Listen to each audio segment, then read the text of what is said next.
सीताराम भट्ट, जो महानगर अध्यक्ष हैं देहरादून से। उनसे बात करेंगे कि अब उनके क्षेत्र में किस तरह की परिस्थितियां चल रही है कोविड-19 को लेकर। बहुत बहुत स्वागत है श्री सीताराम भट्ट जी आपका।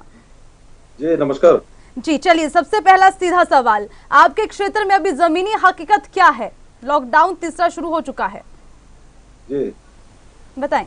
देखिए इस समय उत्तराखंड में हमारे जो है 61 पॉजिटिव केसेस अभी तक हमारे उत्तराखंड में आए हैं, जिसमें से 39 केसेस ठीक हो गए जी। और एक की मृत्यु हुई है। वो मृत्यु भी वो किसी और कारण से हुई है, मतलब पॉजिटिव वो थी लेकिन उसमें पहले से अनेक वो किसी और हॉस्पिटल से आई थी जी। तो एक मृत्यु हुई है, जिसमें आज की तारीख में हमारे पास जो है 21 केस पॉजिटिव है। और देहरादून में ये 33 केस आए थे, जिसमें से 20 केस ठीक हो गए जी। 12 केसेस अभी इलाज हमारा चल रहा है। और देहरादून पहले रेड जोन में था, अब इस समय ऑरेंज जोन में हमारा देहरादून आ गया है। जी जी, चलिए, बहुत तो अच्छी बात यह है कि बताएं। जी, ये बहुत अच्छी बात है कि रेड जोन से ऑरेंज जोन तक आपका जो पूरा एरिया पहुंच गया है और उम्मीद करते हैं कि ग्रीन जोन में भी आए। तो जानना चाहेंगे क्या कुछ चुनौतियां इस वक्त आपके सामने हैं? देखिए चुनौतियां तो शुरू से ही हमारे साथ रही है, लेकिन जो देहरादून का सौभाग्य ये है कि देहरादून की हमारी राजधानी है और यहाँ पे पुलिस प्रशासन और हमारा जो मुख्य प्रशासन है, डीएम है, एसएसपी है, ये बहुत अच्छा काम कर रहे हैं। साथ ही यहाँ का जो जनमानस है जी। वो एक दूसरे का इतना हेल्पफुल काम कर रहा है कि किसी को ऐसा लगे नहीं रहा है, किसी को किसी प्रकार की परेशानी हो, किसी ने किसी चीज की कमी महसूस हो रही हो, सबकी कमी, सबकी जरूरत की चिंता यहाँ के सभी लोग आपस में एक दूसरे की चिंता कर रहे हैं। जी। चलिए सीताराम जी, आपसे ये भी जानना चाहेंगे, श्रमिक आ रखे हैं जो बाहर प्रवासी रह रहे थे वो लौट कर आ रहे हैं, आपको क्या लगता है, इसको आप कैसे देखते हैं? मतलब कितना मुश्किल होगा इससे निपटना? ये चिंता का विषय है, क्योंकि जो सेकंड डाउनलोड था उसको तो हमने बहुत अच्छी तरीके से यहाँ निभाया। और ये जो अब इस समय जो 1.25 लाख से ज्यादा रजिस्ट्रेशन यहाँ पे वापस आने वालों के उत्तराखंड में प्रवासियों के हुए जी। वो 1.25 लाख लोग आएंगे उत्तराखंड में, तो वास्तव में चिंता का विषय तो रहेगा ही। और सरकार की सूझबूझ, जहाँ से वो लोग आए वहां पे उनका चेकअप होके आए और यहाँ पे हम उनको किस प्रकार से क्वारंटाइन कर पाए, ये वास्तव में एक चुनौती भरा काम तो है ही। ठीक है, आपसे ये भी जानना चाहेंगे, वो लौट कर आते हैं तो क्या कुछ प्रावधान उनके लिए है? क्वारंटाइन सेंटर बनाए गए हैं? कैसे सैनिटाइज किया जाएगा? कैसे टेस्टिंग होगी? उसको लेकर क्या कुछ सुविधाएं हैं?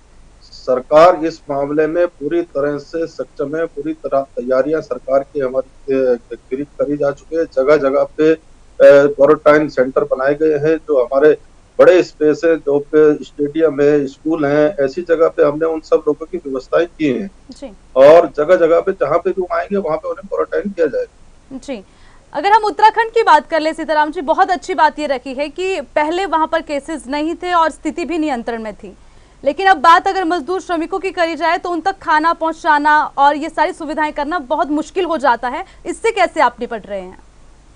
देखिए यहाँ पे जो है, मैंने आपको पहले बताया कि यहाँ का जनमानस जो है वो समर्पण भाव रखता है और एक दूसरे की सहायता करता है जी। इसी कड़ी में जो हमारे यहाँ के अनेक संस्थाएं हैं, एनजीओ हैं और भारतीय जनता पार्टी के कार्यकर्ता हैं जी, वो बड़ा समर्पण भाव से तन मन धन से सबकी सेवा कर रहे हैं।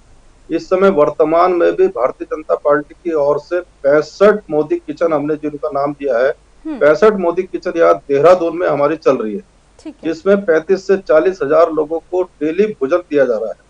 इसके साथ साथ जो सूखा राशन है, जो अपने घरों पे खाना बना सकते हैं लेकिन उनके पास राशन नहीं है जी, और पैसे की भी दिक्कत है, तो उन्हें हम राशन मुहैया करा रहे हैं। लगभग 65,000 सूखे राशन की किटें इस प्रकार पुलिस प्रशासन के माध्यम से, अनेक संस्थाओं के माध्यम से, एनजीओ के माध्यम से यहाँ पे हम लोगों ने बंटवाई है। तो इस कहीं पे भी ऐसा कोई नजर नहीं आ रहा है कि पहले तो कभी लगता भी था कि कोई रात को भूखा सो भी जाता था, लेकिन इस समय कोई भी व्यक्ति रात को भूखा नहीं सो रहा है। हम उसकी चिंता कर रहे हैं, यहाँ के लोग उनकी चिंता कर रहे हैं, सभी एनजीओ सभी चिंता कर रहे हैं। हमारी मातृशक्ति ने जी, तो एक फेस कवर का निर्णय मोदी जी ने हमें दिया था कि फेस कवर पहन के हम लोग तो 1.25 लाख मास्क, फेस कवर हम कहते हैं जिनको, हमारी मातृशक्ति ने उनको बनाया है और बना के दिया है। क्षेत्र में जो भोजन लेने आता है, जो पुलिस के माध्यम से हम भोजन बंटवाते हैं, उनको पहले मास्क पहनने के लिए कहते हैं कि भाई मास्क पहनो, और मास्क पहनना जीवन का एक अभिन्न अंग हो गया है।